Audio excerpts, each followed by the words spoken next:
I was at the end of my driving period and had already passed the point where my body tries to warn me.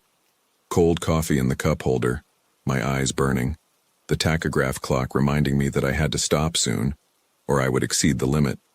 The problem is that, on that stretch of road, stopping wasn't resting. It was exposure. You choose between the fine and the risk, and a tired mind almost always chooses wrong. That highway had no lighting, only reflective strips and, every now and then, a green sign that seemed to appear out of nowhere and disappear just as quickly. To the right, the desert was a bottomless pit. To the left, nothing but air.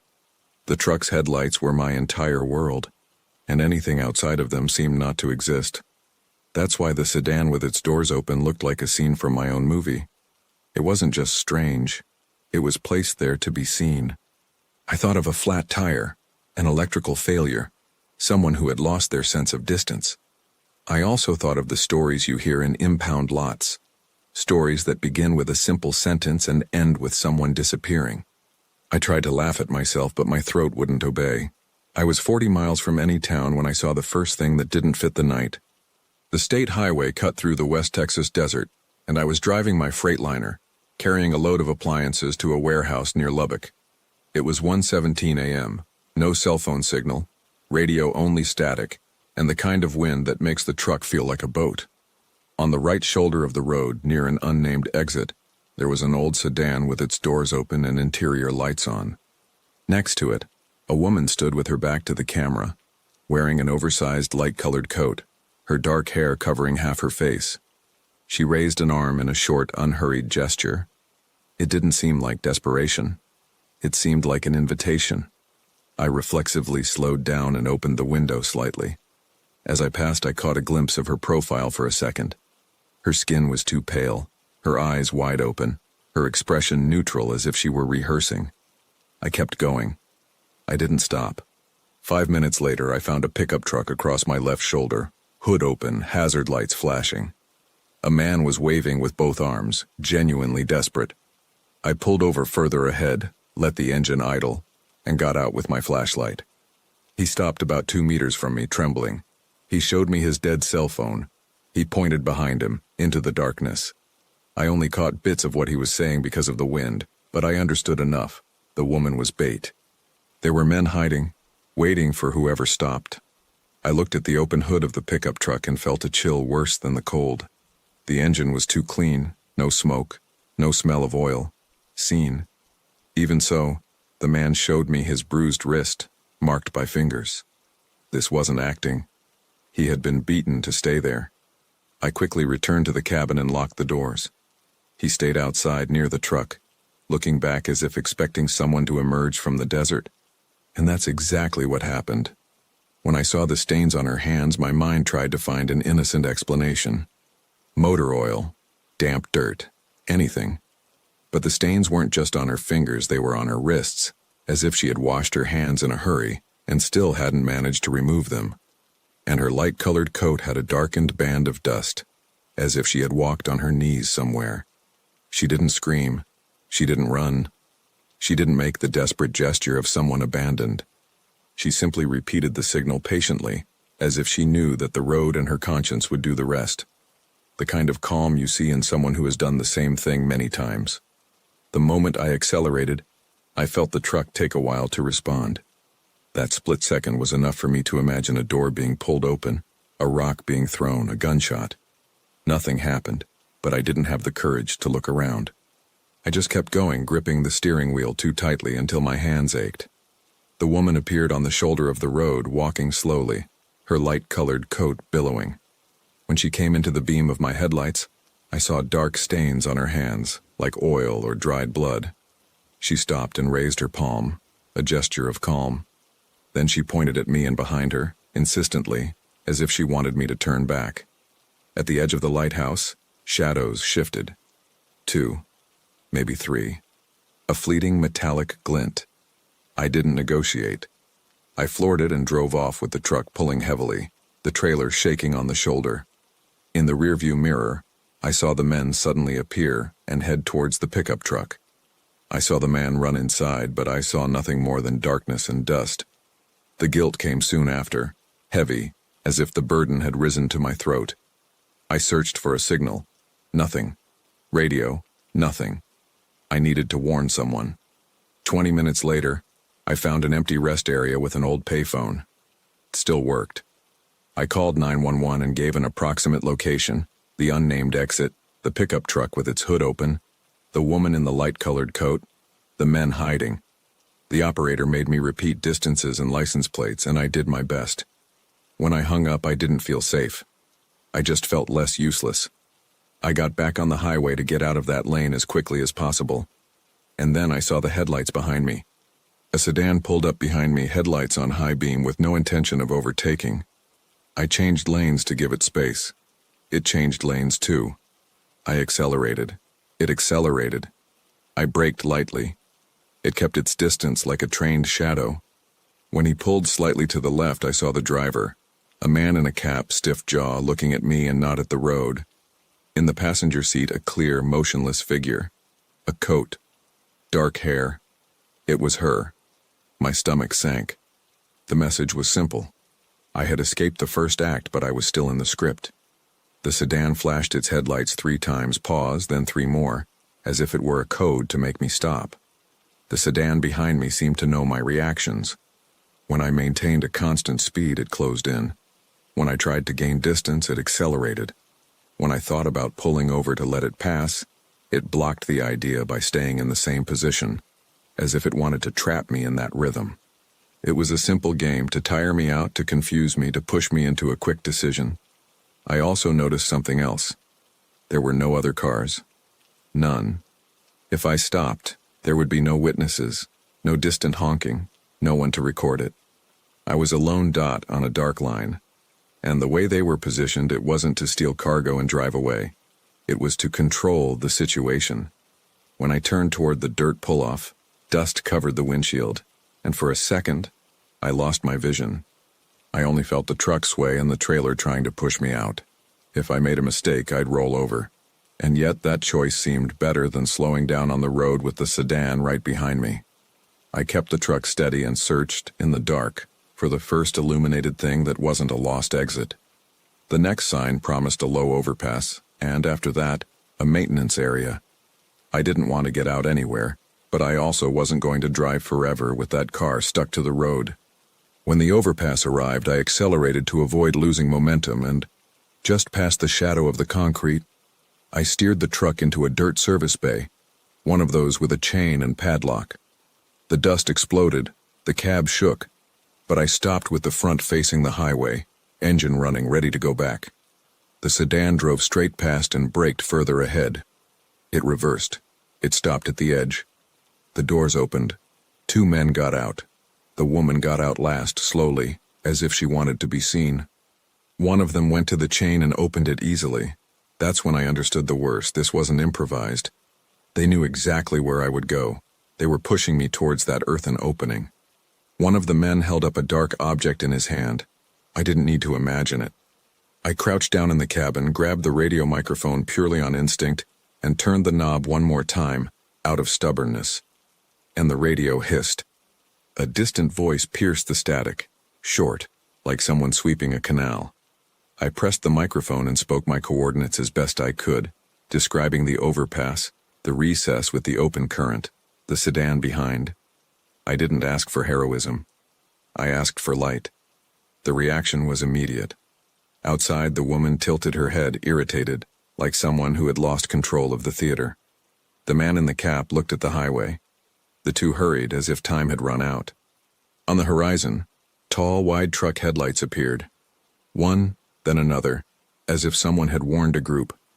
The 3 ran to the sedan and disappeared into the night, raising dust and leaving the chain dangling.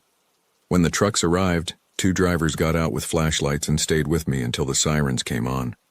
The police asked questions, took notes, looked at the tire tracks and the open chain. One of the officers, looking like he'd heard this before, spoke of recent disappearances in that corridor. Always the same pattern. A woman. An open car. A staged incident. I asked about the man in the pickup truck. They didn't answer right away. 2 days later, already in Lubbock, A county detective called me. He said they found the pickup truck at the indicated location, hood open, hazard lights still working. There were signs of a struggle in the dirt. Nothing of the man. He asked me to describe the woman. I tried, but that was precisely what bothered me. She was ordinary. A face you forget. A coat that could be any coat. A way of waving that looks like a plea for help. But it's just the handle pulling you out of the cabin. I went back on the road the following week because that's how life works. You deliver the cargo and pretend not to think about what's left on the side of the road.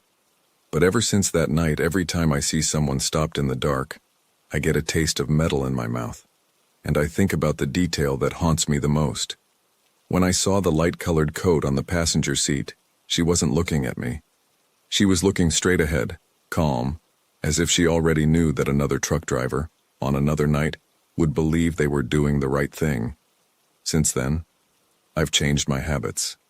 I only stop in crowded yards with cameras, lights, and people walking by. I don't lower my window for strangers on the shoulder.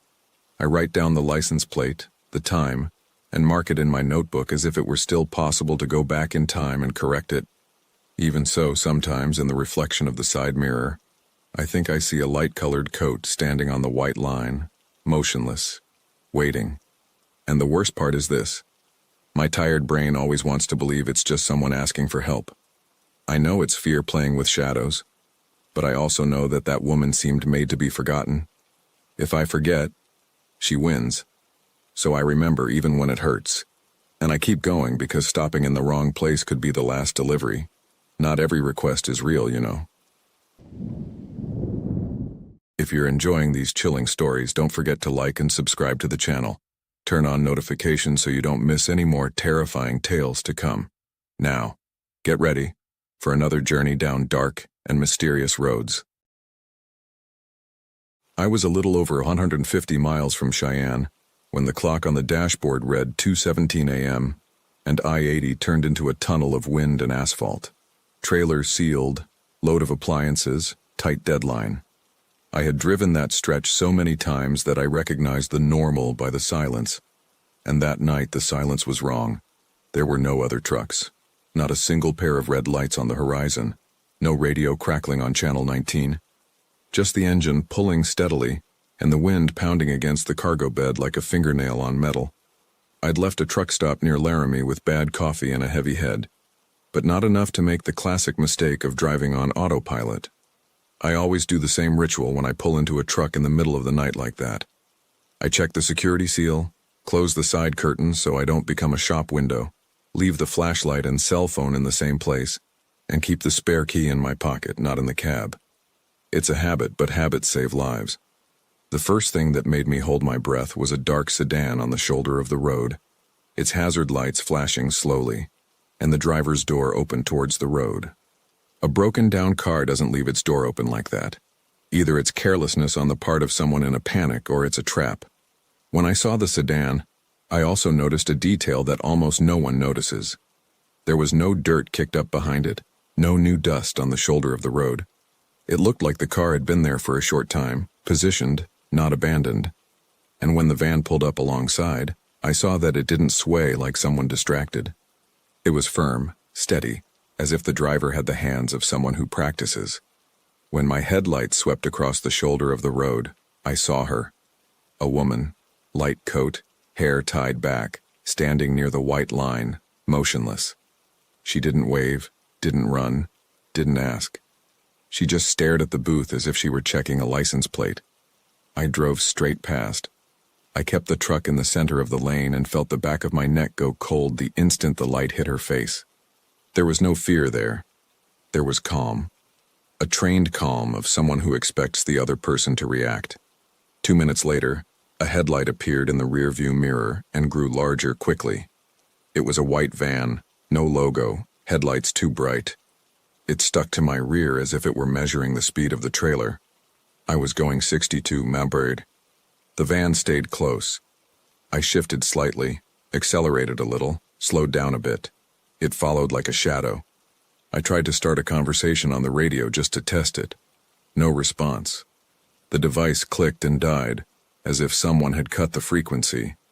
I knew there were bad parts, but this seemed too perfect a fit to be a coincidence. Right behind the van, another vehicle appeared. A dark pickup truck, tinted windows, low beams. They lined up as if rehearsing. The van in front, the pickup truck on the left side, and a third car emerging from behind. I sensed the pattern before understanding the plan. They were going to box me in. The van deliberately slowed down. I lightly touched the brake to turn on the taillight. It slowed down even more. The pickup pulled alongside, blocking my escape route. The trailer gained weight, and for the first time that night I was certain this wasn't speeding. It was an operation. The pickup truck alongside me tried something that made me angry and scared at the same time.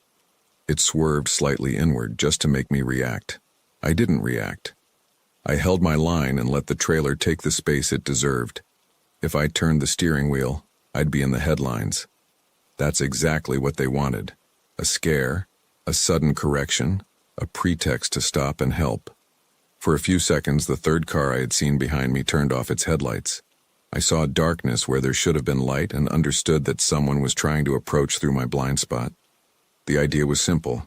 A bump on the trailer, a minor collision, and I would be forced to pull over to check for damage. On an empty road, forced becomes a sentence.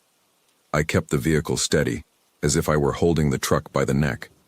When I overtook the van to try and reach safety, I felt the kind of relief that lasts less than a blink. They weren't after me out of irritation. They were after me because I had resisted. And, in that logic, resisting becomes a challenge. I picked up the phone and tried 911. No signal. I tried again. Nothing. The lack of bars in the corner of the screen gave me a metallic taste in my mouth, as if my body already knew the ending and didn't want to tell my brain. I needed light, a camera, people, a place with tall poles and room to maneuver. I remembered that a few kilometers ahead, there was a weighing station. Even if it was closed, the yard would have lighting and, with luck, some cameras. The sign appeared. Weigh station 1 mile. The van braked again, trying to hold me back in the lane. I understood that if I stayed stuck behind it, at some point they would force me to a complete stop. I did what a truck driver does when he needs to make a quick decision. I firmly moved into the left lane and passed the van without hesitation. For a second, I saw the inside of the car. A man in a baseball cap at the wheel, a blank expression. In the passenger seat, a hooded silhouette. And on someone's lap, a short metallic glint reflecting the light from my headlights. It didn't look like a cell phone. A van pulled up behind me, tailgating me again. The pickup truck did the same. They weren't trying to scare me. They were trying to guide me. I entered the weighing area without slowing down too much. The courtyard was lit by tall lampposts, but the building had dark windows. Everything seemed deserted. And yet that was the best desert I had because every movement was exposed there. I pulled off a nasty simple maneuver. I parked the truck sideways, blocking both the entrance and exit. Trailer as a wall. Parking brake engaged. I didn't get out. I didn't open the door. I just stayed inside the cab, eyes in the mirrors. The van pulled in and stopped about 20 meters away. The pickup truck stopped alongside. For a few seconds, nobody got out. The tension rose like a fever. The van's side door opened slowly. 2 men got out. Gloves, the posture of someone who didn't want to be recognized. One was carrying something long and heavy, which I initially thought was a weapon before I was sure. The other had a flashlight strapped to his chest, pointed downwards.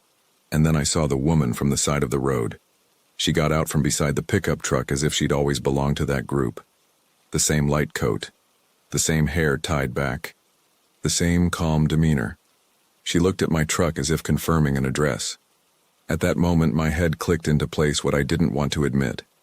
The woman was the bait. The sedan with the open door was the setting. The van and the pickup truck were the trap. And the weigh station, if empty, would be the perfect place to get me out of the cab without witnesses. I activated the air horn and held it down. The sound exploded in the courtyard, echoing off the building and the metal of the signs. At the same time, I turned on my high beams, hazard lights, and alarm. I needed to transform that space into noise and light, because criminals like silence. The men hesitated for a second. The woman did not. She raised her arm and pointed to the cabin, as if giving an order. One of them walked toward my driver's side, using the trailer as cover. The other circled around to the passenger side. I released the parking brake just enough to keep the truck alive and engaged drive, foot firmly on the brake. I couldn't let the engine stall. The man on the driver's side pointed his flashlight directly at my face. The light blinded me for a moment, and I turned my head, looking at the reflection in the window. I saw the other man approaching from the right.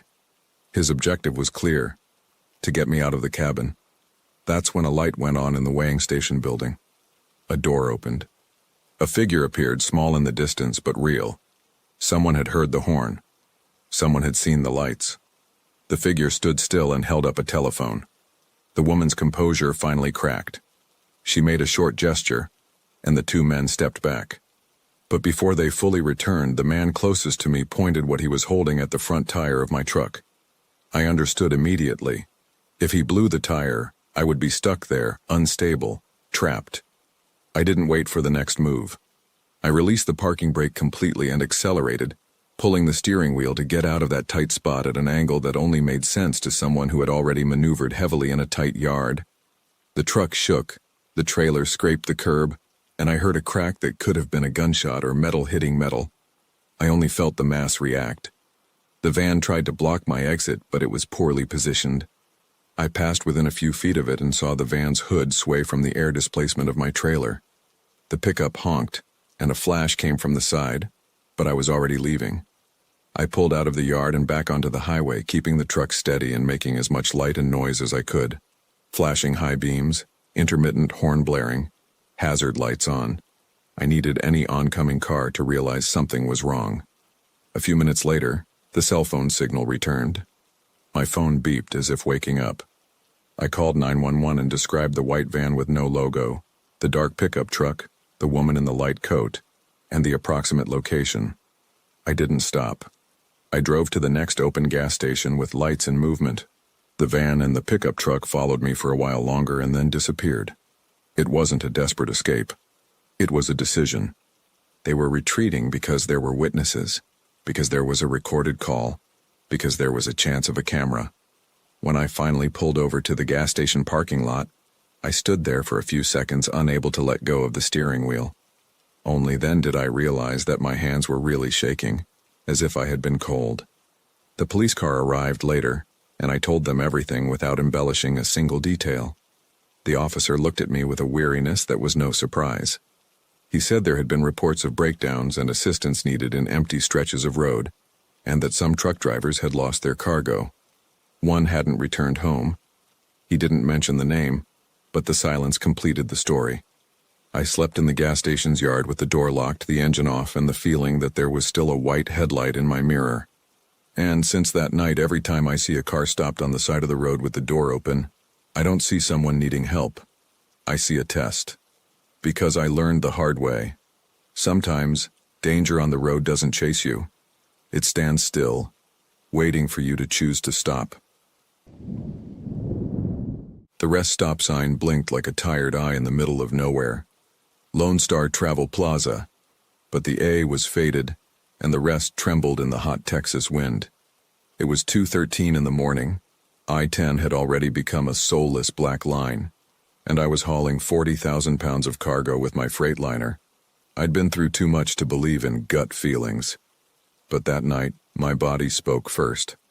The radio was silent. Not silent because there was no signal. Silent as if someone had turned off the sound of the world. The yard had 4 diesel pumps, 2 of them out, an old pickup truck parked near the trash can, and a silver sedan sitting crooked, as if it had been abandoned there in a panic. The gas station lights didn't reach the back of the parking lot. Places like this usually have 2 things: dogs and activity. There was neither. My name is Wade Collins, 20 years on the road. I've learned 2 rules: don't stop where there are no people and never trust a place that almost works. But I was running out of time. My mouth was dry and my stomach was burning from stale coffee. I needed to stop. I pulled into a parking spot near the entrance, left the engine running and the locks engaged. Still inside the cab, I counted shadows. Nothing moved. Until a man appeared from the side of the store. emerging from the darkness as if he had been there the whole time. Thin baseball cap, gray t-shirt, hands in his pockets. He didn't come towards me, but he didn't move away either. He just looked, sizing things up.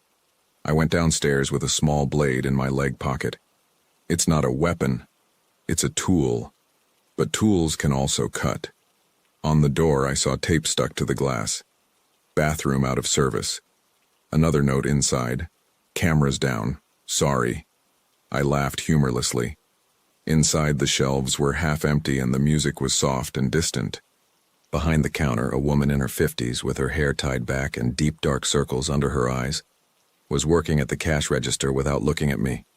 "Diesel?" she asked, as if I were part of the wall. "Just coffee and the bathroom." She pointed with her chin to the enormous key hanging on a block of wood that read restroom. "It's right there, but I don't recommend it." This wasn't a complaint about dirt. It was a warning.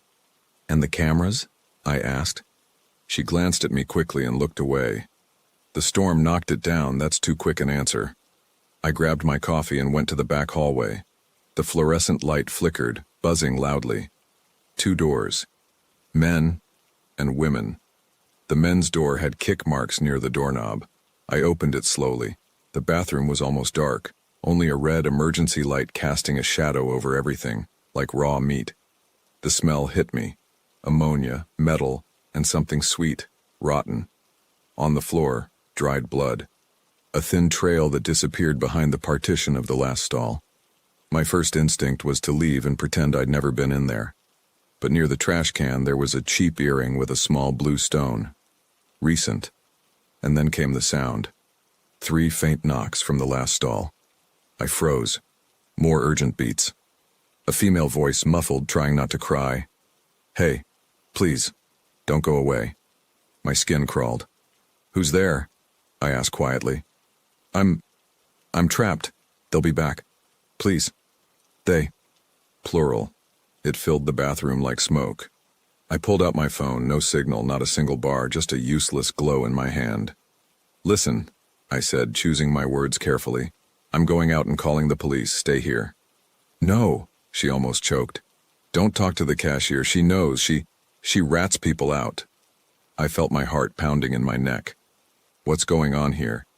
The voice dropped, hurried. "They target anyone who stops alone. Truck drivers, travelers. They sell them. I saw people going in and not coming out." I backed up to the door. "I'm no hero. I just want to get home in one piece. But I also can't ignore a person locked inside asking for help." I left the bathroom, closed the door, and walked back, trying to appear calm. The cashier was watching me as if she already knew. "The bathroom is a mess," I said, forcing myself to act normal. She wiped down a counter that was already clean, and then the doorbell rang. A tall man with broad shoulders, a plaid shirt, and a short beard entered. Behind him were 2 more. One of them was the one with the hat. The other had a scar on his chin. The 3 of them looked directly at me as if I had a label on me. The bearded man smiled. "Hot night, huh, buddy?" I didn't respond with humor. "Just grabbing coffee." He grabbed a bottle of water, didn't pay, and the woman said nothing. The one with the scar stayed near the bathroom hallway, like a guard. The one with the hat positioned himself near the door, blocking half the exit without appearing to be blocking it. The bearded man took another sip of water. "Is that truck out there yours?" "Yes." "What are you taking?" "Warehouse load." He laughed briefly, and the smile faded quickly. "You didn't see anything strange back there, did you?" The question came lightly, but it had a sharp edge. They were checking how much I had seen. I lied. "Just dirt." He nodded as if making a decision. "Good. Because curious people are a lot of work." I turned to leave. The one with the hat opened the door for me with feigned politeness, but stayed glued to my side. The bearded one followed behind. The one with the scar didn't take his eyes off the hallway. Outside, the wind was hot, smelling of diesel and dust. I went straight to the truck without running. Running is admitting fear. As I climbed the cabin ladder, the bearded man appeared beside me too quickly. "Open up, buddy. I just want to talk." I went in and locked it. He banged on the door with his fist, harder. Are you listening to me? I put it in reverse. The truck lurched. You're going to hurt yourself because of curiosity, he said, now without a smile. Through the mirror, I saw the hallway door open. The cashier was pulling someone by the arm. A girl, her dirty hair tied in a ponytail, her face swollen. She stumbled, trying to free herself. When she saw me in the booth, her eyes widened and she shook her head in despair. She wasn't asking for help. She was telling me to run away. And that's what made me make the worst choice and the best choice at the same time. I floored it. The bearded man jumped back and pulled something metallic from his waist. I saw the glint. I turned the steering wheel and steered the truck toward the yard exit. The silver sedan turned on its headlights and came up behind me. The old pickup truck did too. I pulled out onto the highway, speeding, the trailer swaying, and they stuck to me like ticks. The sedan came with its high beams flashing, trying to blind me. The pickup truck tried to rear-end me. The road was straight and empty, no traffic lights, no chance. And then, amidst the static, the radio burst forth with a weak, trembling female voice. Wade, don't stop. Please. My blood ran cold. The radio was off, and I hadn't told anyone my name. How do you know my name? I growled, more to myself than to her. Receipt, the voice cried. They took your receipt. I'm in the sedan. In the trunk. I took their radio. Please. I felt a rage so intense it almost extinguished the fear. They were writing down names. They were collecting people. A sign appeared ahead.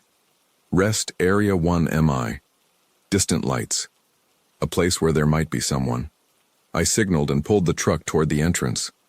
The sedan cut through the inside and stopped right in front of me, blocking the exit.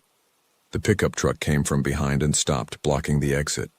They cornered me inside the rest area like someone closing a gate. The bearded man got out of the sedan with the gun in his hand, now without his mask. Get down, he shouted. Now. I looked at the only witnesses, a couple inside a parked minivan. They were frozen, locked in, eyes wide, pretending not to see. Pure cowardice. The bearded man glanced at them with his gun and they cowered even further. I had seconds. I held the truck's horn. A roar of compressed air tore through the early morning. It wasn't a cry for help. It was an alarm. It was meant for everyone to hear, even if no one wanted to see. While the horn was blaring, I put the truck in gear. The bearded man understood too late. I swerved the truck forward and hit the sedan. The impact bent metal like paper. The sedan was pushed sideways and hit the concrete barrier with a sharp crack. The horn was still blaring nonstop. Gunshots rang out. One shot a star against my windshield. Another went through the door and ripped the upholstery, inches from my leg. I didn't stop. When the sedan became stuck against the guardrail, I jumped out of the cab on the passenger side and ran close to the trailer, using the truck as a shield. The bearded man was yelling and shooting, but now there was too much metal in his way. I reached the dented trunk. The lid was warped. I stuck my fingers in the gap and pulled hard. The metal groaned and gave way. Inside, the girl was huddled together, her hands tied, her eyes wide, breathing as if she couldn't get enough air. I ripped the tape from her wrists with the blade, quickly, trembling. Come here, I said. Now. She stumbled out, staggering. And that's when I saw the worst part. The cashier wasn't in the store. She was there near the pickup truck, holding a small revolver firmly in her hand. She wasn't trembling. She didn't look like a hostage. She looked like the owner. She looked at the girl, then at me, as if assessing the damage. You could have just left, truck driver, she said curtly. The bearded man started coming towards us, furious, blood on his face from some cut. He raised his weapon again. Before I could think, the girl grabbed the gun that the cashier had left for a second on the hood of the truck, distracted by the chaos. It was a quick, desperate movement, from someone who had tried to escape before. 2 shots. One hit the bearded man in the chest. He fell as if someone had cut off his legs. The other grabbed the cashier's wife by the shoulder. She screamed and fell to her knees, but still tried to raise the gun with her good hand. I pushed the girl behind the trailer. Get down, I yelled. The minivan finally sped off, tires screeching, driving away without looking back. Not to get help, to disappear. I ran back to the phone booth, grabbed my phone, and miraculously, a dial tone appeared. 1. It was enough to dial. 911, what's the emergency? My voice came out hoarse. Attempted murder, kidnapping, rest area on I-10, send everyone away. When the siren appeared in the distance, I was already sitting on the cabin step, my arm around the girl, feeling her tremors hit my body like a fever. She looked at me and whispered, her mouth dry. They have a list. A list of what? I asked. Names, signs, routes. She swallowed hard. And you? You were on it even before it stopped. I felt a chill that had nothing to do with a Texas dawn. Because that night, I understood the most brutal thing